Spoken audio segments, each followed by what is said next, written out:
Hey guys, how you doing? Evylyn here, welcome to another video. Hey, I'm wearing Swifty's outfit. I actually quite like it, it's pretty decent. I actually plan on doing one or two videos dressed like this, just in honor of Swifty. But anyways guys, before we get into this week's video, I want to announce this week's competition winner.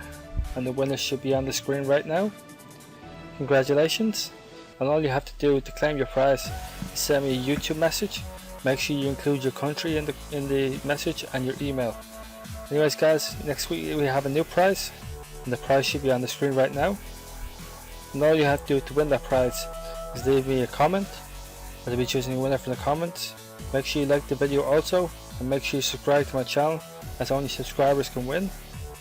Anyways guys, let's get on with the video. So 5.2 has brought around a lot of changes for warriors, and a lot of warriors are feeling like they've been nerfed. And the reason being is because a lot of warriors are attempting to play a new playstyle. And the thing is, the new playstyle isn't actually a good playstyle, because let's face it, it's going to focus mainly around slam and the global cooldown. And let's face it, like let's say you're charging here and you use slam. 1, 2, hamstring 3, that's 3 seconds. 3 seconds of global cooldown. Now let's say you do something similar, but you use heroic strike instead. Say wait for the charge in, mortal strike, heroic strike, overpower, heroic strikes, Colossus Smash, heroic strike, overpower, mortal strike, heroic strike. As you can see, the debuff is constantly on the target for sluggish. You also want to make sure that you're not in balance stance the whole time. So if you're being targeted by someone, let's say you charge, you peeled, you're about to be targeted by two people, so that go defensive, get a bit of rage up, and then just make sure you're okay for a while, and then go back to battle, and then charge off again, and then go back on the target. Generally, you want to try to switch the battle stance after you've charged the target. Really feel though the 10 rage and overpower is a little bit overkill, and because of that, you can't really sit in defensive stance. So my recommendations are to have Bull Rush, Colossus Smash, and Hindering Strikes for everything except arenas. And when it comes to arenas, I wouldn't recommend having Colossus Smash or Bull Rush. You have to choose between the two depending on preference. When it comes to arena, I would say if you haven't got someone who applies armor debuff in your group, then it's best to have this ability here, because if you're in battle stance you're going to be dealing with enough rage anyways. Just make sure that when you're going into battle stance, and if you want to go into defensive stance, that you have the ability macro somewhere so you can get in there as quick as possible, because if you're focused you need to be able to go defensive straight away. Now, the spec I've been using at the moment is, I've been using Warbringer, Staggering Show, Bladestorm, Safeguard and Avatar. This spec is working really well in duels. It's working really well in BGs, and I assume the same for RBGs.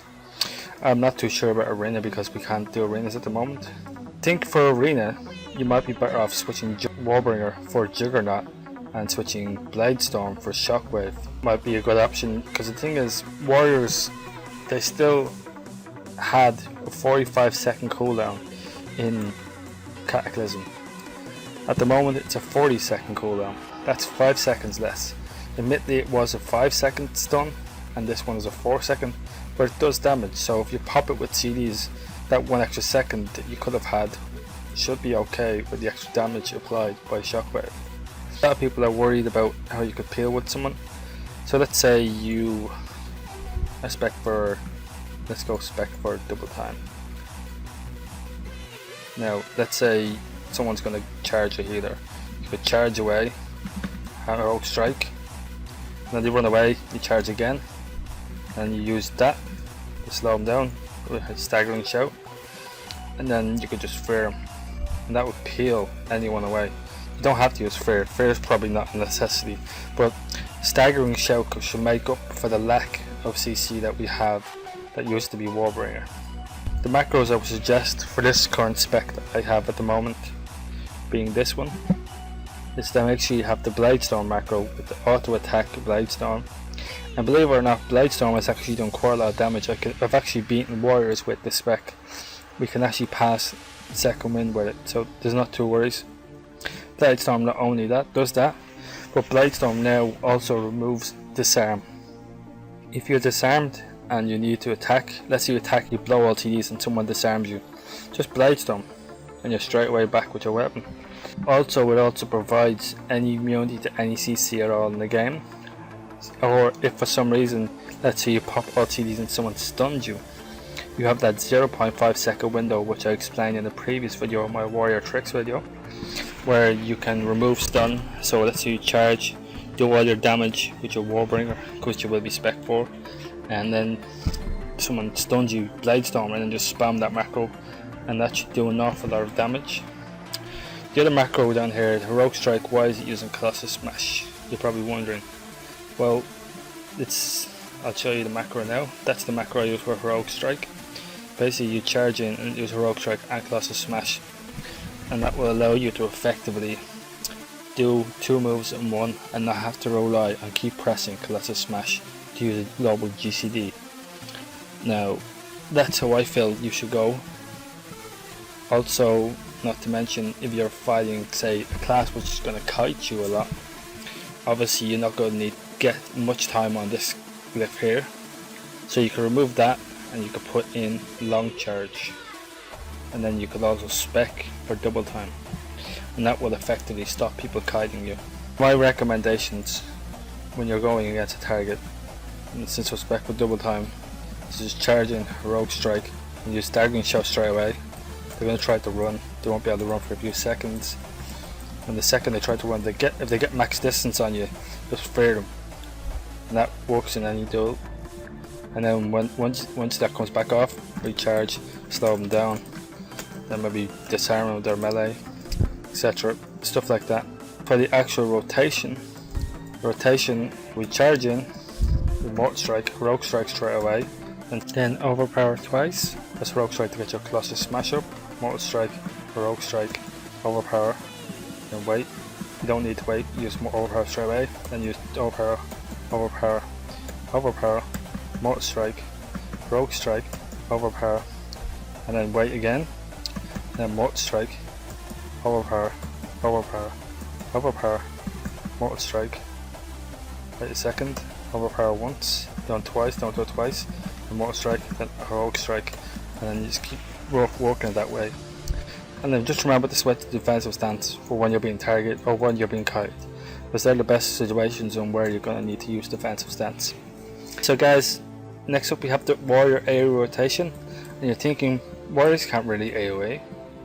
Well, you'd be wrong. With the change to recklessness and the fact that deep wounds now does double damage, that means Thunderclap making Thunderclap more viable in RBGs. And not only that, we've had Whirlwind reduced to 20 rage as an arms warrior. Now most people would think that you should go Fury. They'd be wrong. I'm going to show you guys quickly that warriors can do a hell of a lot of damage as arms AoE was. So guys, first off, you're going to want to charge in. You're going to want to go Mortal Strike, and then you go Sweeping Strikes. You want to go on Thunderclap. You want to pop all TDs, Bladestorm. Make sure you spam the macro. Look at the damage, 110k, 118, 132k, then Whirlwind straight away after, Mortal Strike, and then Whirlwind straight away again. I almost had 150k damage there on AoE. As you can see, I did roughly 3,164k damage in the space of, what was that, roughly 8 seconds, maybe 10 seconds. That's a hell of a lot of damage to do to every single target around you. Warriors are very strong at AoE wise, and a lot of you are thinking, maybe, just maybe, arms warriors could make it back into RBGs. And yes, we could. We can definitely make it back into RBGs. People are underestimating warriors a hell of a lot, and they shouldn't. Next up, I'm going to do a quicker rotation of the exact same thing without actually saying anything, to show you guys the proper damage that warriors can pump out in them seconds. Okay, so guys, here it is.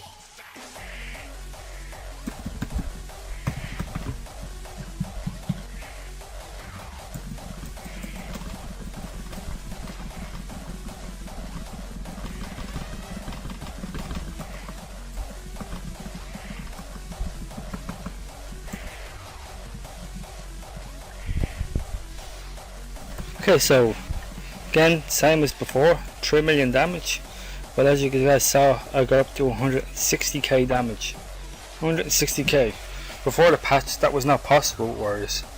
And the reason I got up to 160k is because of the applied dot from Thunderclap on deep wounds, Whirlwind spam, using Mortal Strike to keep my rage up, using sweeping strikes, and also Bladestorm while spamming the macro. They're the most important things you have to remember when in RBGs when using that. And you can roughly do that almost as good every minute and a half. So guys, as you can see, Warriors can do roughly 150k to 160k damage on AoE quite easily.